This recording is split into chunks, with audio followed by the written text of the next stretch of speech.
Welcome back to the One More K podcast. We on episode number 23. Excited to have you guys back on board. Thanks for joining us. My name is Marcus. As you probably know by now, we have Ned from Singapore. Good evening, Ned. Good morning, evening, afternoon, everybody. And we have Kris here on the show. Kris, the founder and CEO of Asia Trailmasters, joining us today from Belgium. Hello, Kris. Yeah, good afternoon from my side. I'm in Belgium here. It's 4 o'clock in the afternoon. Thanks for having me on the show. Excited to have you. We go back some time. You are also one of the people in trail running in Asia. You've been around the block for a long time. Not that you are that old. I don't want to say that, but I want to say that you are really probably to be found the most besides athletes on races. And Marcus in Asia can't possibly be as old as me, so it's all good. That's true. We will always respect your age, Ned, and we will keep you as the most senior in the room. I will not forget that, right? But Kris, thanks for joining us. We will have an exciting session coming up about Asia Trailmasters, or called ATM. I probably will say ATM more than Asia Trailmasters, just because I speak very fast and it's easy to say ATM. Well, how are you doing, Kris? You are in Belgium. How come? What's going on? Well, we are renting an apartment here still in Ghent, city of Ghent in Belgium. And I just finished a working trip, a business trip in China, which is the second hat that I'm wearing professionally, as you may know. So I have the Asia Trailmaster cap, but I'm also wearing a race director cap in China for the company Nordic Race. And we organize cycling events and also running events in China. And next month I have a 3-day cycling, running and mountain biking festival coming up in the grasslands of Inner Mongolia in Siguchi. It's also an event that has been around since 2007, so quite a while. And we have basically finished all the technical preparation, and now we're just waiting for the numbers to come in, the registration numbers. And then at the end of next week, I fly back to Asia, first for the Ultra Trail Singapore. And that's a new race in the Asia Trailmaster calendar. And from there, I will go back to China for this event in Inner Mongolia. So I did not know you did races in China. I not in Inner Mongolia, but about 10 years ago, I did the Mongolian, the Italian dude, his race. I did that for the 900K, 7 days. What an amazing. I haven't been to Inner Mongolia, but Mongolia, amazing place. It is. I mean, I love the place. And so just for the listeners maybe, so Inner Mongolia is different from Mongolia country, right? So Inner Mongolia is an autonomous region within China, bordering the country Mongolia, obviously. And it's a great culture. Also, the Mongolian culture. It's if you like nature and the outdoors, Mongolia is one of the places to go to once a lifetime, I would say. I'm also having a big cycling background, and Mongolia has that as well. In the days of the Soviet Union, still Mongolia was actually quite strong in that part of the world.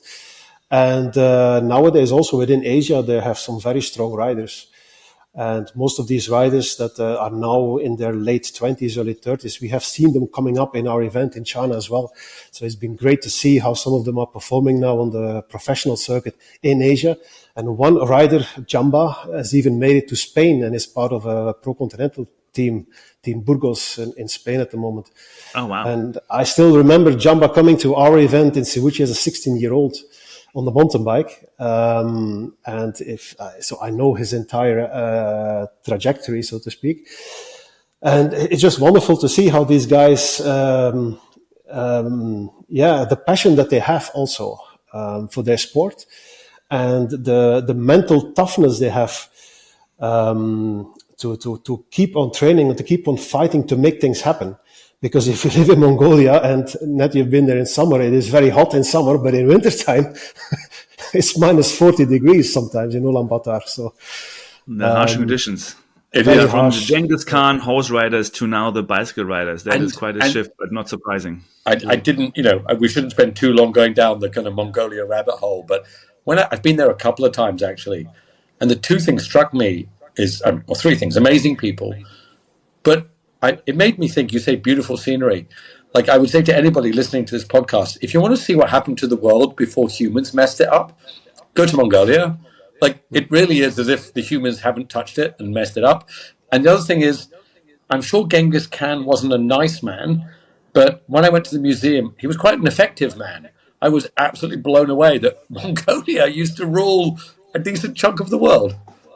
Absolutely. I think it was at some point the biggest empire even in the world. It was early 14th century, I think. Yeah. To the point that probably everyone in Asia has now some DNA traced back to Genghis Khan. Even a friend of mine here in America did this DNA test, 23andMe, and it showed 0.something% of Genghis Khan. Wow. In Asia, that must have been coming from Genghis Khan. Anyway. I have blood group B. And apparently blood group B is very rare in Europe, but very common in the northeast of China. So Mongolia, Manchuria. So who knows? That maybe explains why you spend so much time there. You feel more home in China. Maybe. Here we go. I do feel more at home in Asia now, yeah. Wonderful. So we're going to have exciting news coming up as well. So we're going to go through some of the news docket for now. Then we're going to switch back to, of course, ATM and especially a lot of things happening in China. That's also why we got you on the show, Kris, to really understand more what's going on up north. First and foremost, some sad news, actually. We had a race in France happening where one runner unfortunately died at the Ultra Trail du Haut-Giffre. I think that's how it's called. UTHG. It's a race in France happening over the weekend. Due to some bad weather, someone died and 3 others were evacuated to hospitals with severe injuries. Of course, that's a sad tragedy. We never like to see this happening. It doesn't happen too often, luckily. But yeah, it's one of the first times in a year, I think, that I see in Europe an event with. I read this on I Run Far as well. Definitely very sad for everybody. Obviously, we had in China a few years ago an incident. We've had incidents at other races. But I think just our reality, we're out in the mountains.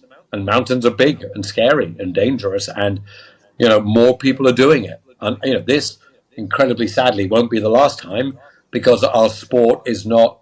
I was going to say our sport is not chess. I don't want to pour any shade on chess, but I think it's less likely. We are a sport that it's dangerous. And we love it for that. I think if it was all in safe confines, so obviously nobody wants anybody to die, but I think if we fooled ourselves to think that this will never happen again, but that's not right either. For sure. Kris, you mentioned before the starting of the show, there was another incident in China recently. What happened there? Yeah, there was a race in Zhejiang province. I believe it was Ninghai, which is a race that used to be part of the UTMB circuit before COVID, but now not anymore. And also there, all of a sudden, there was a very, very bad weather, thunderstorms. And if I'm not mistaken, about 25 runners, they were kind of not exactly lost, but nobody knew where they were exactly. And they had to shelter. That was the point. And at the end of the day, there were no casualties. I mean, nobody died or anything like that. But the fact that these 24 runners were off the radar, again, created a bit of an alarm in China with the authorities. The sporting authorities, who are very sensitive about trail running at the moment, and especially ultra running, since the Gansu incident that you referred to earlier in 2021, where, what was it again? 23 people died, actually, right? Including some of the elite runners in China. So what happened there in Zhejiang province, it was kind of a reminder again of the inherent dangers of mountain running. And in China, this is becoming a very sensitive thing now. We also discovered this last year because we wanted to do a grassland 50K run, as opposed to the marathon that we always have had. And that 50K run is now considered ultra. It's longer than a marathon distance, and the authorities, they demand a lot more documentation before they provide a permit for that. We managed to do it, but if you want to do a 100K race or even a 100 miles in China now, you require a lot more protocols and bureaucratic maneuvers and all that to make it actually happen. And I wonder in this context, how that will develop further, because like you say, when you go into the mountains, the weather can change at any point in time. And there is also a little bit of a macho culture in some parts of the world when it comes to trail running, right?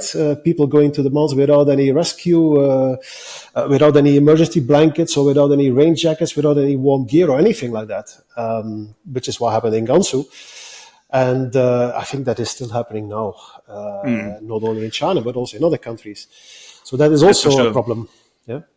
Yeah, I mean, I think there's always a balance between how much does the organizer need to take risk of and then it need to be responsible for this versus the runner being responsible for his or her own risk. And, you can't have both. So it's always going to be flipping back and forth. I mean, every country has different regulations. We heard in Malaysia, Eugene told us that, you have to have a mountaineering guide now as a license in order to go up into the mountains above certain type of elevation. And I think China is also, we know a bit more of a top-down country, so I'm sure they are making sure that they have regulations in place. Other countries like America, it's you just do what you want to do, and then good luck. So, in any case, anyone out there, please take care of yourself and make sure you have the right equipment on you. I think it comes down to equipment, whatever you do out there. Yeah, mandatory gear lists are there for a reason. First, correct. Yeah, correct. Talking about equipment, a quick update on the Spring Energy saga at the moment, just because it just got out last few days and the Reddit is exploding again. We have to unfortunately cover it. Not that I'm a big fan of those things, but it's a good learning for the industry. Spring finally, after 6 weeks, came out with a statement. It's also on the screen, anyone watching. Basically, it was also going to be in the show notes, by the way. But basically, Spring came out somewhat. I think it's actually better if Ned summarizes, because I think, Ned, you found a good point yesterday about this. I'm gonna look. Spring. I'm sure Spring, you're not listening, because we're just a little podcast, and there be it to throw stones. I don't want to throw stones, but guys, that apology sucked. That was like the weakest non-apology. Oh, apparently, dudes, just own it. Just own it. Just say, we messed up. We're really sorry. And we have to do better. This 3-page, whiny non-apology, I actually think it's worse than the original mistake. It is, to me, it is worse than the original mistake. It is this. It's almost like they didn't do it, never happened. It may just have happened once. It's funny, Marcus, because you are in the Reddit streets.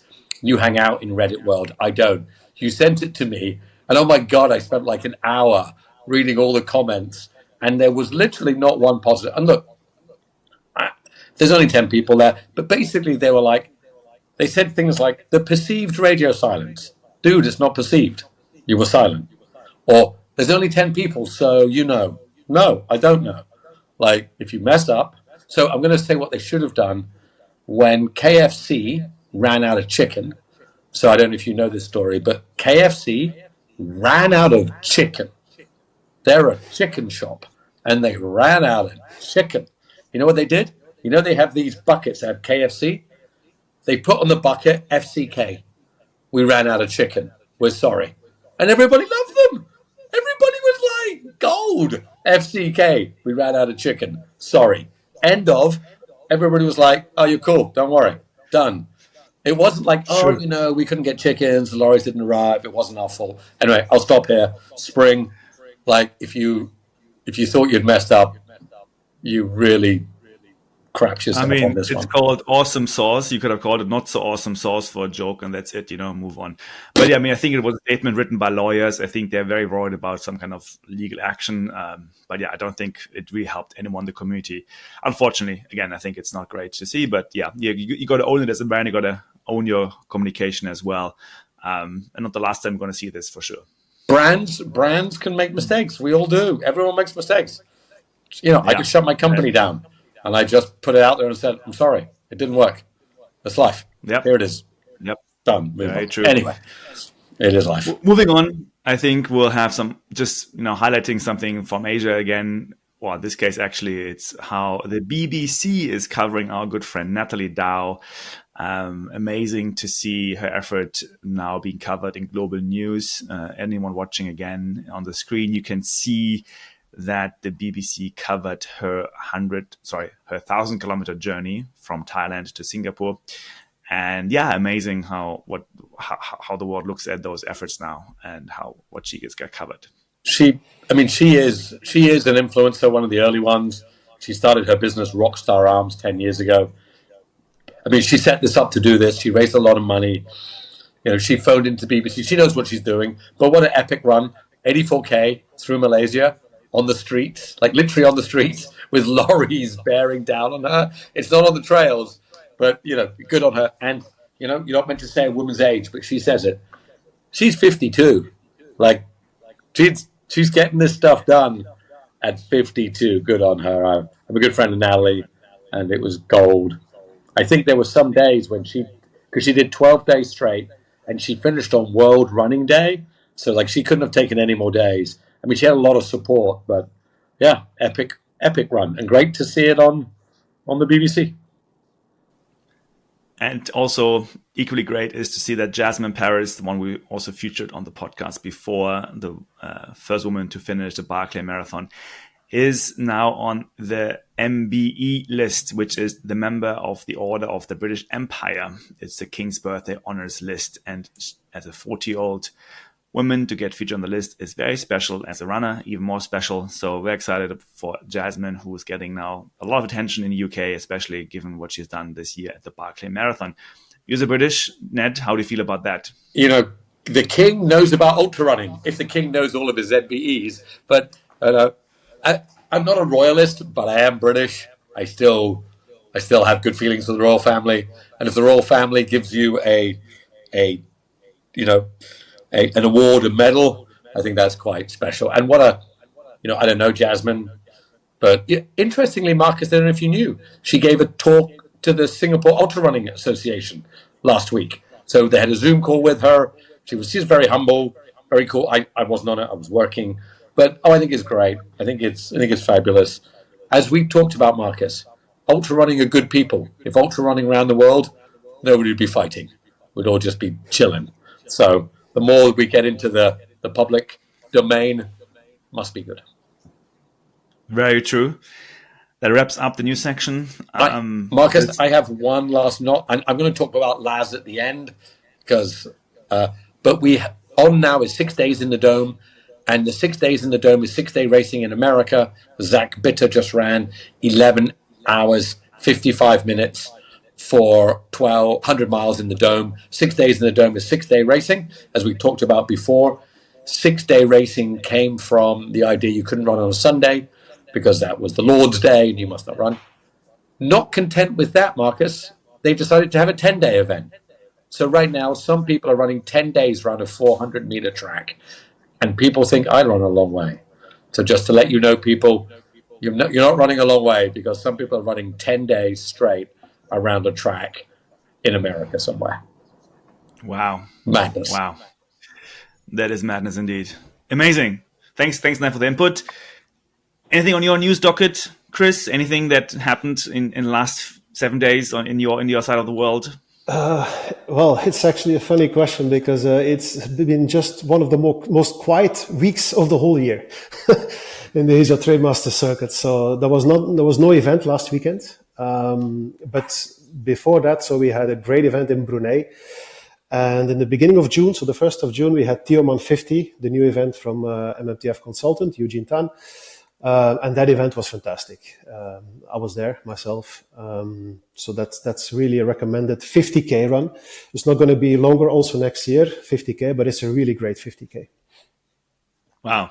Good. Nice. And thank you. How was there? So maybe that's how famous you won that race as the first female and first runner overall. Amazing effort. Great to see the coverage there. Thank you. I actually was reading your coverage of the race, so it's very helpful to follow it from the global point of view. This show is sponsored by Lekker Nutrition, and I can actually finally say it is sponsored because I've got finally my Lekker bar with me here. So I'm going to have my breakfast now, having the cacao banana bar, little cheeky plug of this company that I heard is called Lekker.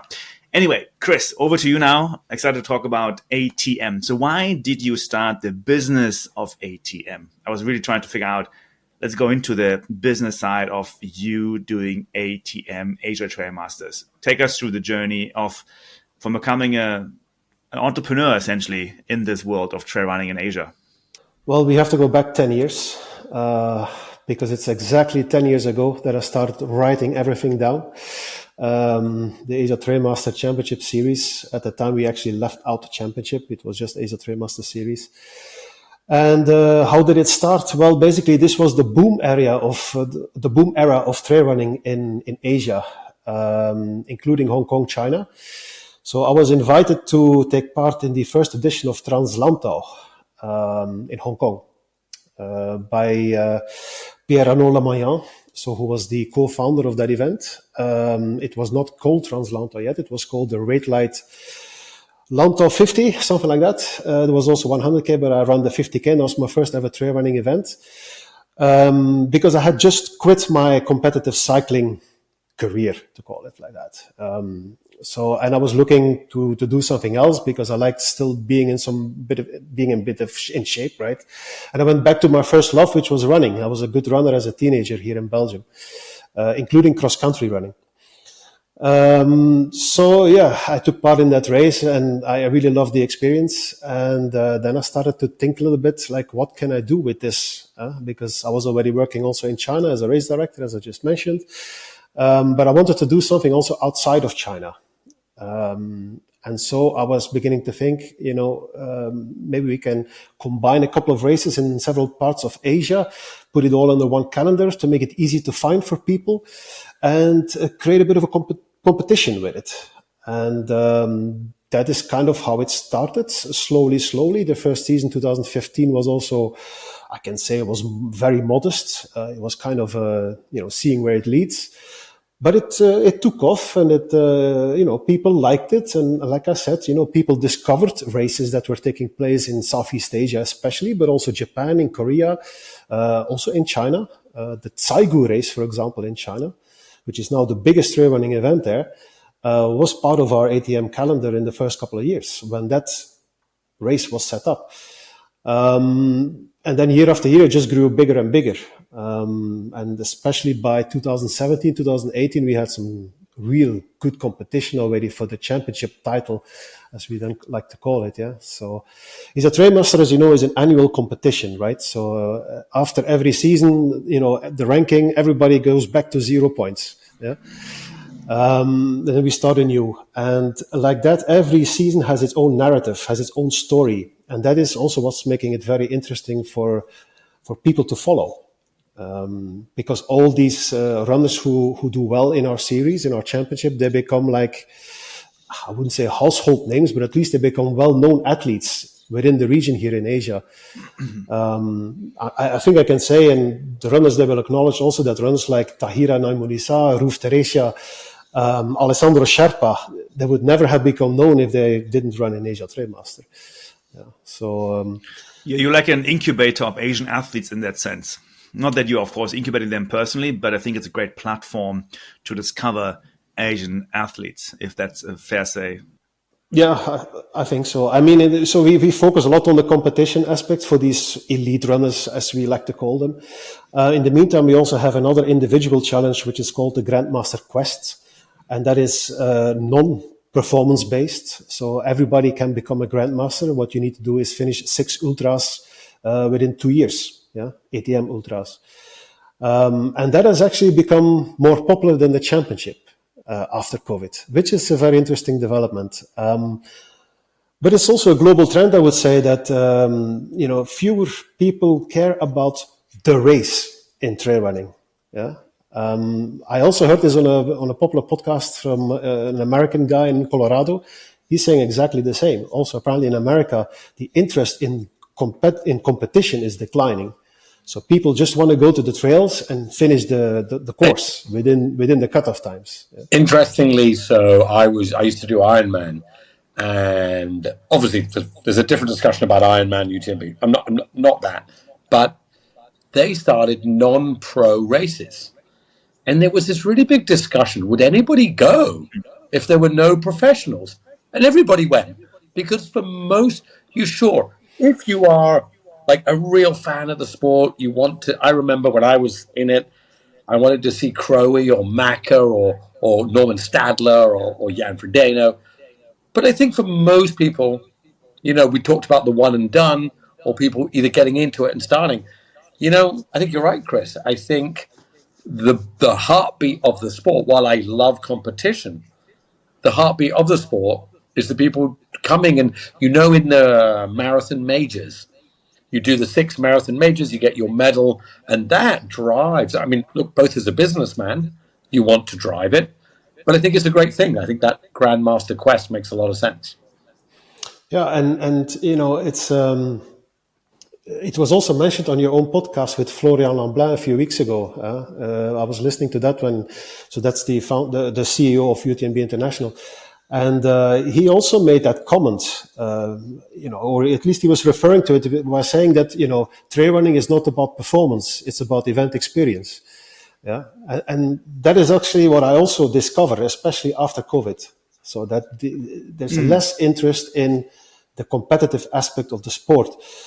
And it's an interesting point because, where is the sport going? Are we going into that direction of, okay, it's only about event experience, having fun, which is fine. Yeah. But just like you, Nat, I also have a very competitive background. I like competition. So for me, it's a bit uncomfortable in a way. So, it's an interesting development, and I think it also stems from the fact that there is no real governance of the sport, in trail running. So we have ITRA, but ITRA is largely absent from anything. We'll see how that develops further. Yeah. The business model of ATM, I was wondering about that one. So basically, the events are paying you a license fee to become an ATM race. And what else is going on in the business world of ATM? Well, yeah, so there's a membership fee. So events that want to join the series, they first need to go through a candidate race trajectory. So especially if we don't know the event organizer or we don't know the race director, we first want to check them out. So we want to test how everything is organized, because of course, after so many years now, we want to make sure that the races that are on the championship calendar are well organized. Yeah. So that's the first thing. And then if everything goes fine, they can join the calendar. And then there is indeed an Asia Trail Master membership fee to be paid. And then there's also the race coverage that we do. So after all those years, myself and my core team, like Mark Jimin, Amy Kaur, Richard Akol and Christine Salazar, we have a lot of experience of Asian trail in the meantime, and that has value. And if we do the race coverage, we know what we're doing and we know who the runners are. Yeah, so we can actually give commentary which has a lot more detail and insight than any random person would give. Who doesn't know the runners or the event or the history of trail running in the country. Yeah. So and these two elements, they basically make up the agreement, the cooperation agreement. And just in case it's not a big business at all. So this has gone from kind of a hobby into kind of an exercise, and I'm not earning any money from it. So everything goes back into the company and gets reinvested especially to increase the quality of the race coverage that we do. I can imagine that, because many race organizers who have been on the show or telling me off the record, it's very hard to make money from racing, race organizing, because even UTMB made a loss until 2 years ago, and so and Asian races I think are no different there. So how if races can't really make money, if you sit on top of them, basically, how can you make money? I can't imagine that must be easy. It is, but we are now season 9 and we're going to launch actually season 10 tomorrow. So the first announcement about season 10 is coming tomorrow. So we're still alive, and there are obstacles, of course. It's sometimes very frustrating as well. Again, after COVID, we noticed that in Asia especially, apparently it's also in the rest of the world, but let's stick to Asia, the budgets are shrinking for most organizers. The event attendance is declining in most countries. Vietnam is an exception. But everywhere I go, Philippines, Malaysia, even Hong Kong, numbers are down compared to a couple of years ago, which is another interesting development of the sport. Yeah. Let's talk about that. So, sorry, that's actually an interesting point. So, the participation numbers are declining. Yes. Yeah, we noticed that. What do you think is driving that? Well, I think there's a few reasons probably. One of them, of course, has to do with, the COVID crisis has been very tough on a lot of people, and especially on their ability to spend money for leisure activities. That is not only in Asia. Again, in America, in that same podcast I was referring to, there was also talk of a decline of 11% from 2023 to 2022. So I think, but another main reason for me is that during the COVID crisis, a lot of people discovered the outdoors and discovered the trails and really enjoyed it, but then also discovered the GPX files and the sports watches and how to use them. So you don't really need to join an event anymore to go into the forest or into the mountain or into the desert, even if you have a good GPS, you can do it all by yourself. Yeah. And why spend $100 as a random figure on the registration fee if you can just, decide any given day to do a certain course trail somewhere? Yeah, you can even then wait to make sure that the weather is fine on that weekend that you want to go. I think that also plays a part. Because in the end, people who like the outdoors, they also like to be alone a little bit. They don't want to be necessarily with hundreds of people at the same time, especially not on single trails. Yeah? It's actually something that a very prominent runner in my series once told me as well. I mean, he was based in Europe also during COVID, and he did not enjoy running in Europe at all because there were simply too many people in the big races in Europe, he said. Yeah. So, interesting. Yeah. The other thing you mentioned earlier is that you are very active on covering the races, like with live stream and Facebook and so on. And I'm sure you have some data to share on which countries, which regions, which age groups. What is the data of the live stream telling you of the trends and the demographics and the regions that are watching and engaging with the sport? Well, it's a bit of a difficult question, perhaps, in terms of precise numbers. But what we can tell is that the Facebook is still by far the biggest platform in Asia. So there are exceptions, like Indonesia, it's Instagram, very clearly. But in most of the other countries, still it's Facebook by far the biggest. So we have, of course, been focusing a lot on our Facebook platform for race coverage especially. And the numbers are still increasing there. So the online viewership of our live streams and our video updates and all that are increasing quite significantly even this year, which is something we are very happy about. Of course, like I just mentioned, whatever comes into the company, we spend on that as well. And there's also more and more event organizers within ATM who recognize that if they can hire 2 or 3 ATM reporters, to use a media term, we can provide better quality output. Yeah. If I'm alone or Mark is alone or Amy is alone, it's more difficult, especially if there's 2 race distances, like there's a 100K in the event and there's a 50K event. It's very hard to cover both in the same time, in the same way. Yeah. So the quality of our video output is improving, and that shows also in the numbers, for sure. We also have a YouTube channel, and there we can also see that many people go back later, not necessarily on the weekend of the race, but later they also go there to revisit or maybe for the first time watch the videos. Isn't it amazing how much it's changed the live streaming? I can imagine, Kris, when you put on a race 9 years ago, you certainly didn't have live streaming. It has changed beyond belief. Yeah, exactly.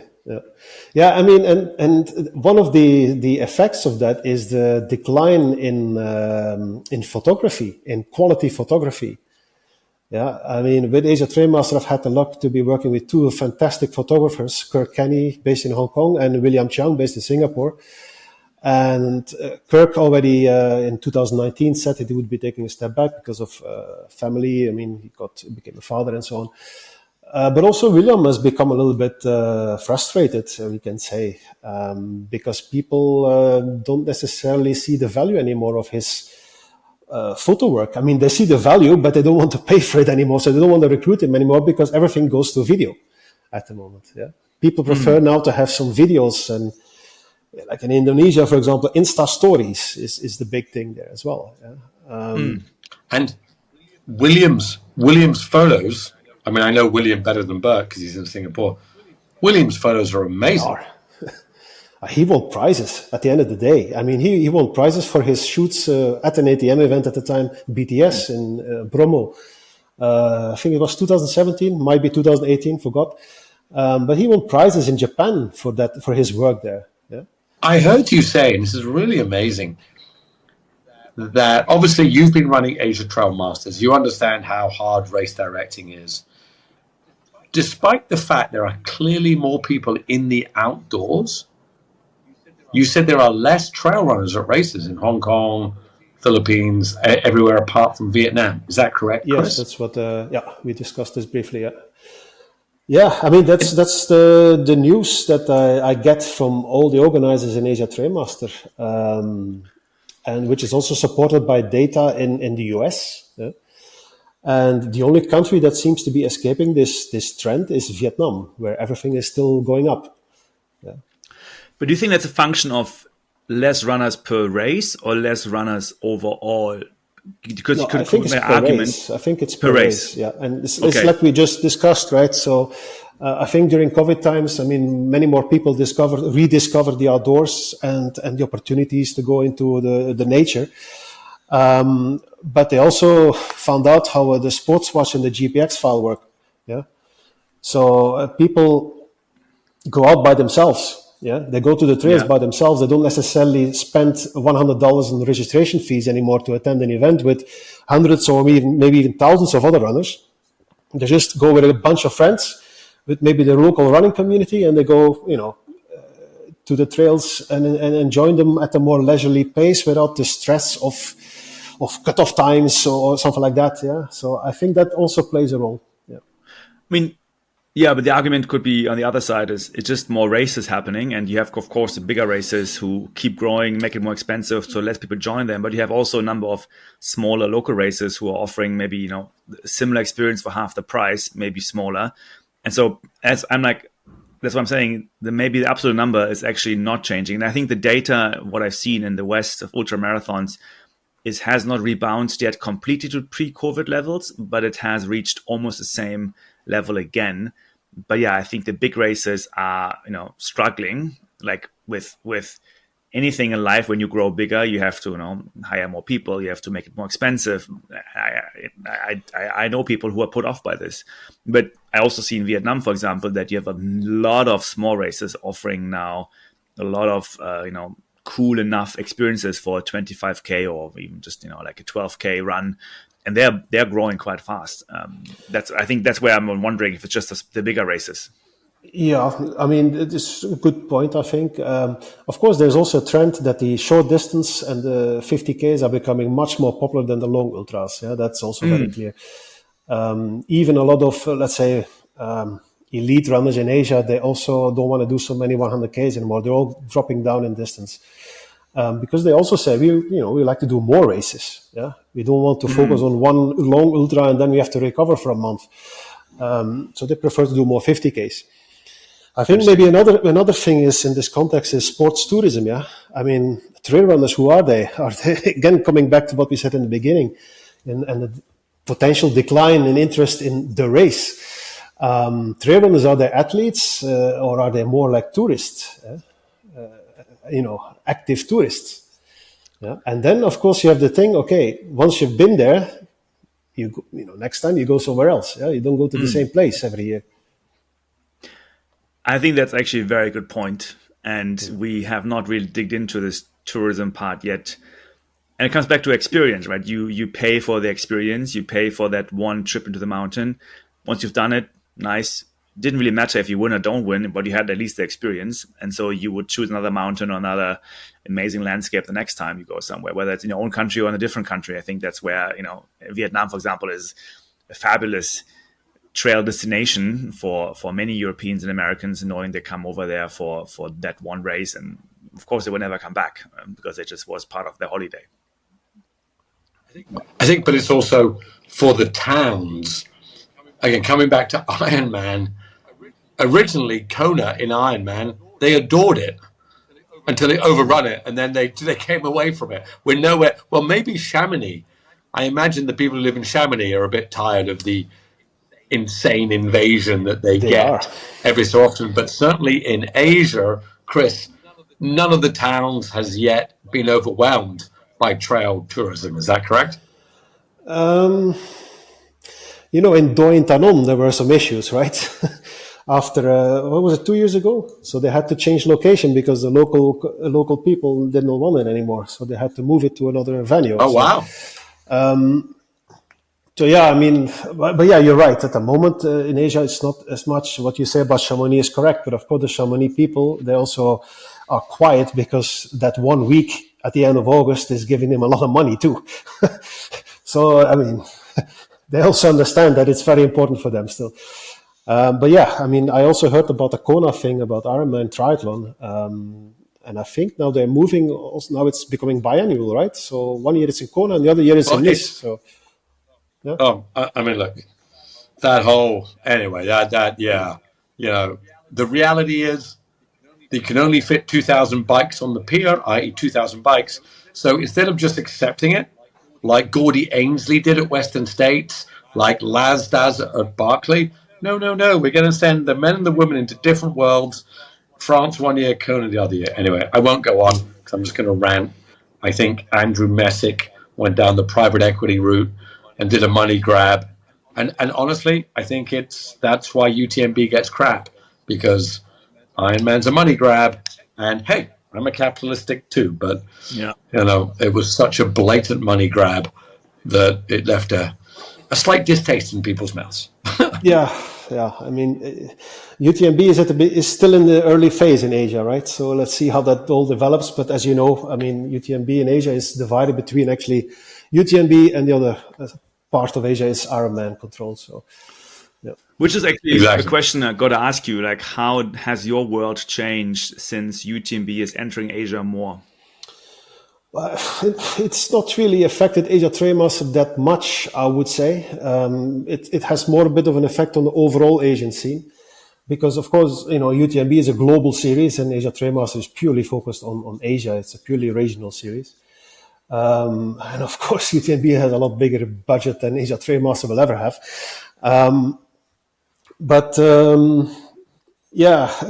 It has an effect. I was speaking with a photographer from Thailand at the Tioman event, somebody I know very well because he started his photography career at the Telakau events in Thailand in 2016-17. They were part of Asia Trailmaster, and he actually learned a lot from me, but especially from William Chung, the photographer we just mentioned.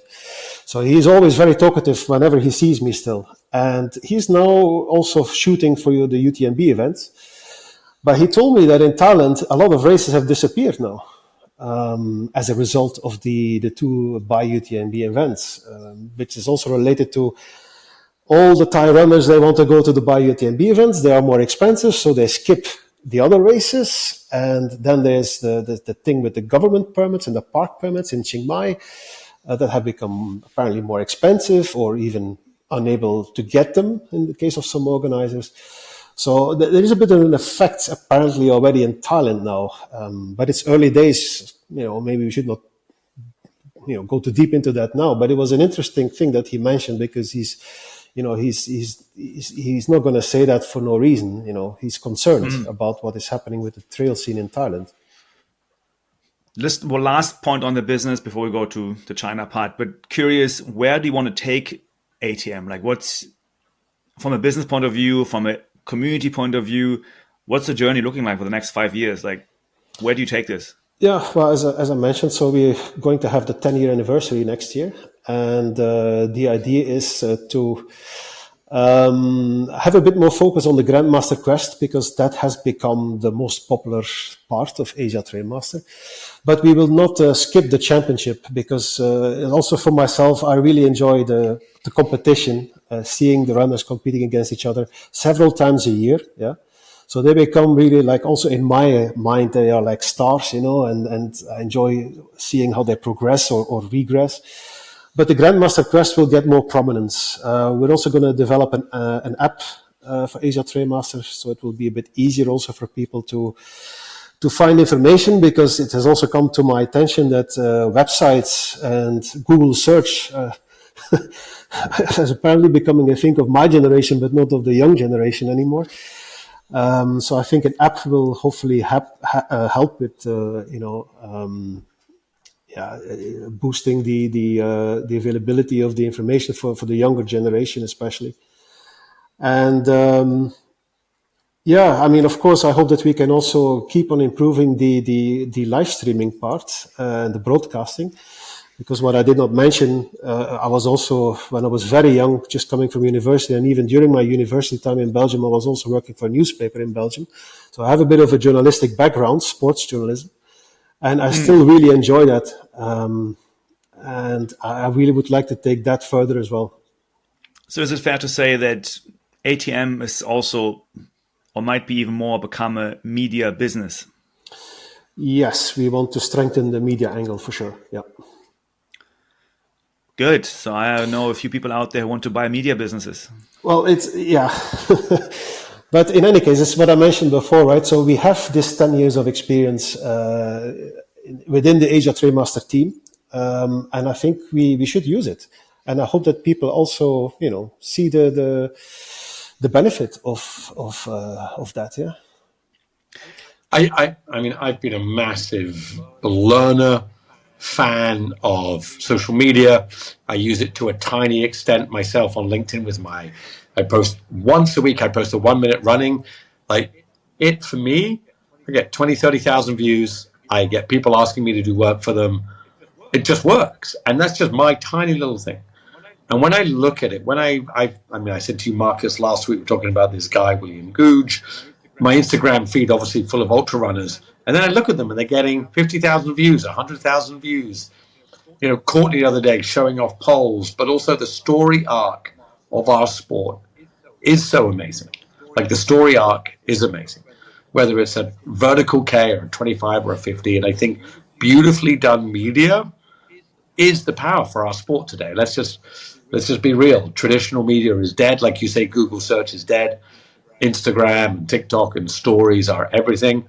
And I think if you are a race director, if you're not being incredibly smart and with content, you're missing out. So yeah, it's great to see that you're thinking more about it, Kris. Which, on a similar note, it's hard to get stories out of China.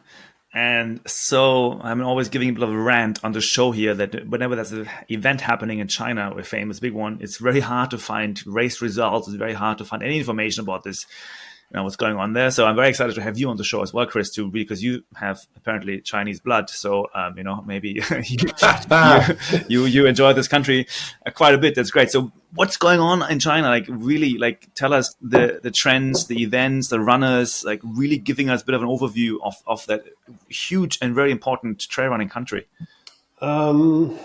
It's the last 10, 15 years has been an incredible boom of participants in mass participation sports events, first of all. When I joined the company there, it was 2010. We had only 200 participants there in Inner Mongolia, and 5 years later, suddenly there were 1,800. So, and that's what happened. Between 2010, 2015, everything just exploded in China, and is still going on right now. Especially also with COVID, because the Chinese people have also become very much aware of health and staying fit, and they really promote that as well now. So this industry is still growing for sure. Not only running, it's also cycling, it is triathlon, it is other activities.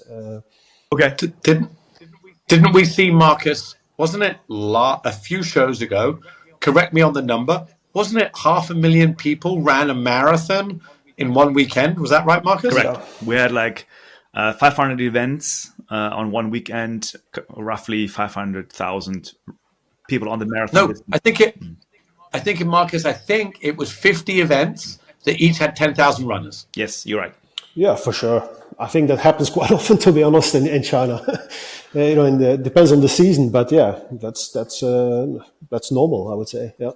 And the Chinese athletes, like, where are they based? Are they based in Shanghai? Are they based in Beijing? Are they based in mountains? How like, where are the hot spots of Chinese trail and ultra running? Trail runners, obviously the Beijing area, Shanghai area, and the Guangzhou area, they are very big because that's, megalopolis, right? So you have so many people living there.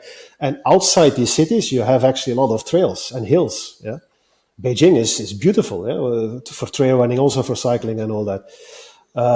There is also a big community in Chengdu, Sichuan province, and also in Yunnan province, where quite a few trail running events are being held. Yeah. Yunnan is southwest of China, and there you have it's bordering with Tibet also. So you go into the Himalayas also from there. So you go to very high altitudes. So there's a great community there that I know quite well because I'm very often in Yunnan for the Gran Fondo cycling event we do there in November. But yeah, I'm also I'm into the Beijing community as well because Beijing has always been a bit of my home, together with Dalian in the northeast. That's where I went to study Mandarin. I'm not so familiar with Shanghai, but I know there's a very big community there as well. It's kind of Shanghai, Suzhou, Hangzhou. It's like that triangle. You can even include Nanjing as well there. So these all big cities with a lot of expats, a lot of runners with disposable income. That's the big scenes. Yeah. You don't find so many runners yet in Inner Mongolia. I mean, this is the other reality is, apart from COVID getting people out, is just the increase in wealth of people in China. Nobody runs road runs or trail runs unless your life has a certain amount of comfort. Because if you're scrabbling day in, day out just to make ends meet, you're not coming home after working 3 jobs in 18-hour days and going for a run. Let's not kid ourselves. This is a luxury sport, whether it's road running, trail running, jogging, or ultra.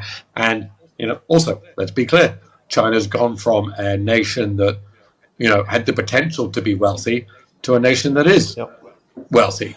And I'm glad that people are running, because otherwise they'll import crap American fast food, eat it all, and get big and unhealthy.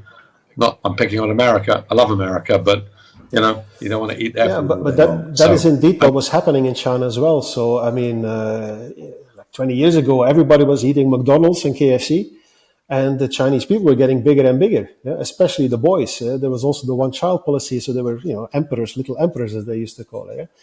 That has been abolished now already from 10 years or something like that. But nevertheless, that was an issue, a health issue for the country. And that's why also the authorities started to focus more and more on sports and on activity, on active lifestyle. And of course in China, when the government says something, the people follow usually, right? So they really have a lot of faith in the government. And that also helps to explain the boom that we have witnessed in China. And what you say also about the middle class, the middle class 20 years ago, that did not really exist yet, but now it's huge. It's just enormous numbers, yeah. And I think we're witnessing a little bit the same in Vietnam now. I think Marcus can testify to that, yeah. In the last 10, 15 years been the same, yeah. All of a sudden, people have money to spend on sports. Yeah, yeah, for sure. What are the ambitions of the Chinese elite athletes? Like, where do they want to go? Where they want to race? What are the goals they have? There's only one goal that they have in China. That's UTMB. That has been a bit of a frustration for me. So they have no interest in a regional series like Asia Trail Master. There's a few exceptions. Xie Wenfei, maybe some people will know her. She's in Guangzhou and she's been on the Southeast Asian trails quite often, and she's very popular because she's also very open, and very extrovert. So, but other than her, there's very few Chinese runners, especially elite runners, that we see in Southeast Asia. They all go to UTMB or to one of the UTMB events now as well, if they can get an invitation. So that is the only goal that they have. Yeah. Mm-hmm. And that's driven also, I guess, because of sponsorship, because of opportunities. But I also believe on the other side, you have Chinese brands like Kailas being a very large one, for example, who is now really putting out its marketing dollars to sponsor events, races, and athletes. So it's a combination of brands and athletes wanting to be on the global stage. Is that correct? That's correct. And Kailas is a very good example of that. Yeah. So they have really, they have done a pitch now towards other countries, but again, it's really focused towards Europe. Yeah. So they have a strong presence in Malaysia now, Kailas, because they have a very active distributor. But then, I mean, most of the money goes to their own events, because they also have an event team that is currently only operating within China, though. And then the money goes to a few runners like Sumaya Buddha from Nepal. She is now a Kailas athlete. And to the races in Europe and the Bai UTMB or other, the trail majors is now also coming up. You know, the alternative global series now that was set up last year, the World Trail Majors. And maybe we will see one of the Chinese brands there becoming more prominent because, as you know, the Hong Kong 100 is already having a title sponsor from China now, Anta. So, which is also a brand that is now, I think it's the biggest sports brand now in China, has overtaken Li Ning recently. Anta is we covered it on a previous episode. I did a bit of a dig into the Anta world, and they are the third largest manufacturer behind Nike and Adidas already for sport shoes. And they have, of course, their own brand. They have Hoka as a brand. So there's a lot of things going on there with the Anta world. So they're growing very fast. Yep, exactly. And any other brands you see emerging out of China? Well, every time I go to China, there's new brands, but many of these brands also very quickly disappear again. I think Kailas is definitely the one that has been, coming onto the main scene, and Anta as well. Those two. Li Ning has been, going through the motions a bit.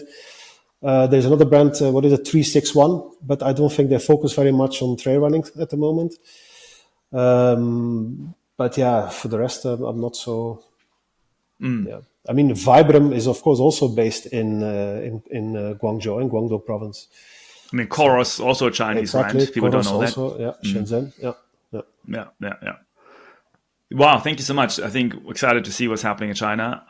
Do you think this year, next year, when is it going to be Chinese athlete winning UTMB? We have this bet ongoing here on the One More Care podcast. You can join the bet. But you mean the real UTMB race, the 100 miles? Sorry, yeah, the real 100-mile UTMB race in Chamonix. Anyway, it's possible, yeah. It's hard to say. I mean,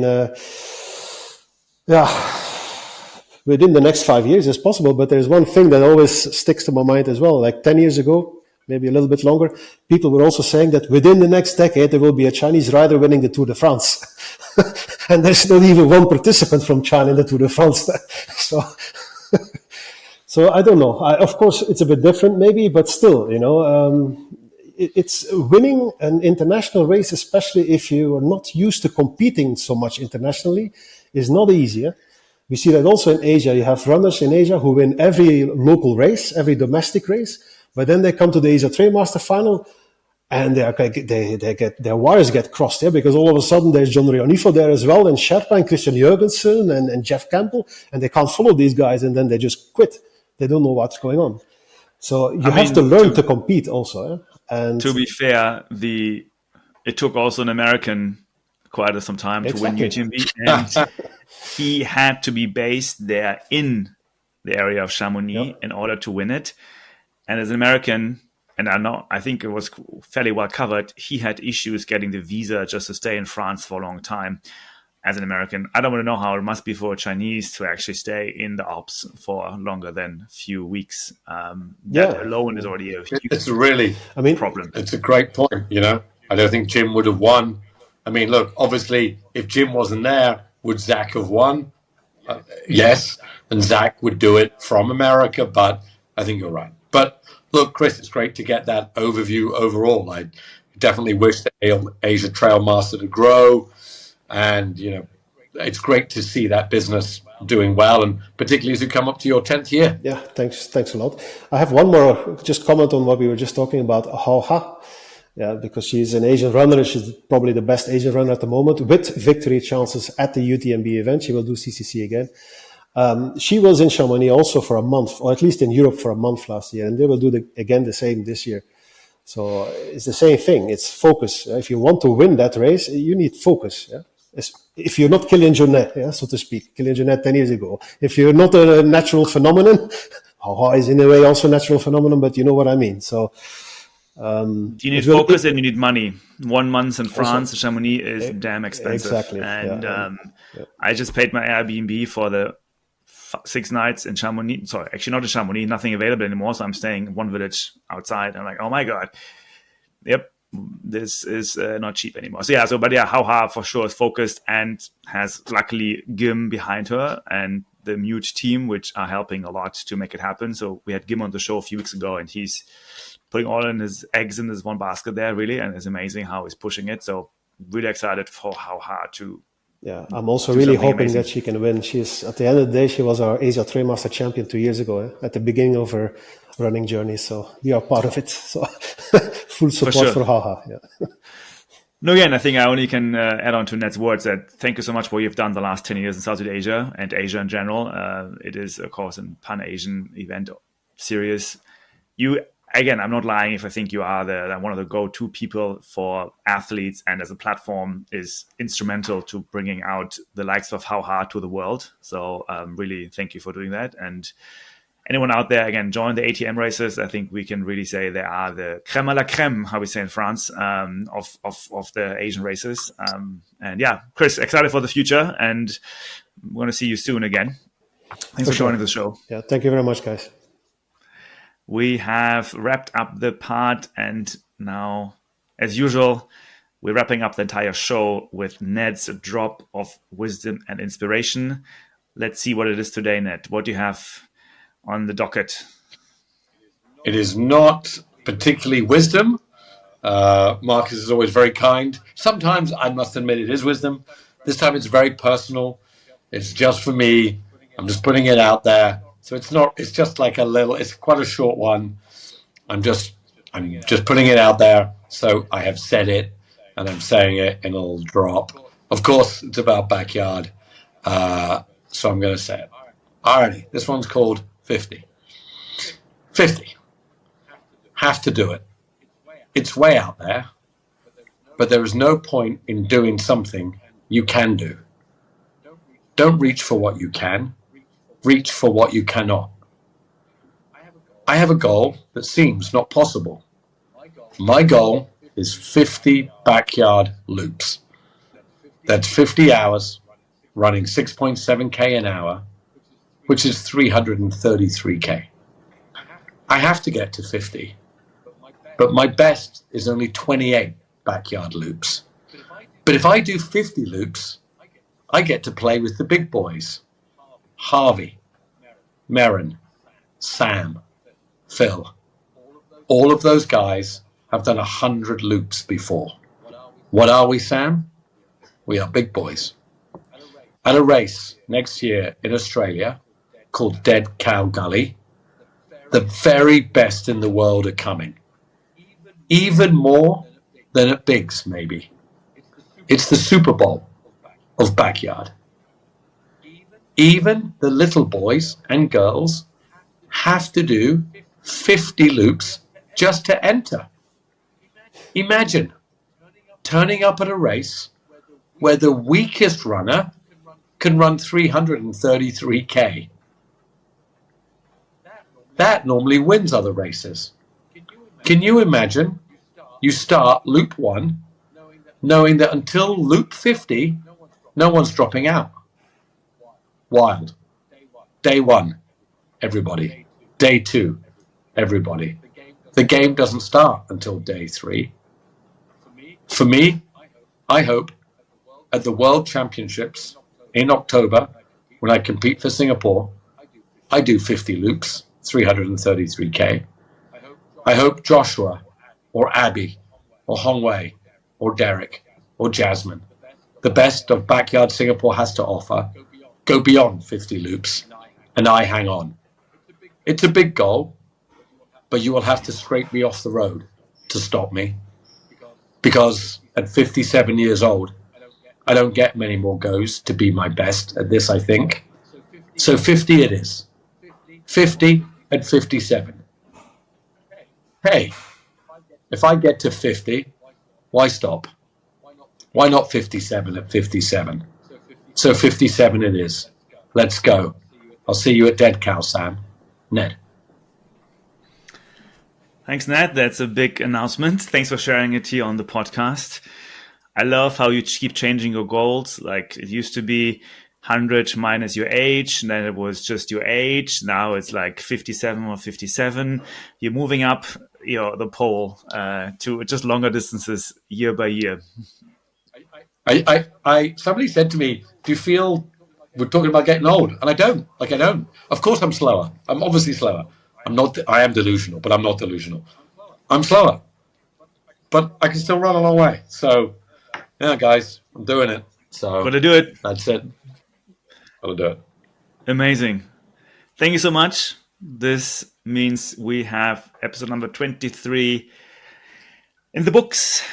Thank you, everyone, for joining us. Again, we have more shows with exciting guests coming. As I said before, we're going to focus more and more on the business side of things. We're discovering more business topics in the world of trail, ultra running. Excited to have more entrepreneurs joining us. This was a great show by Kris to shed light on ATM and China.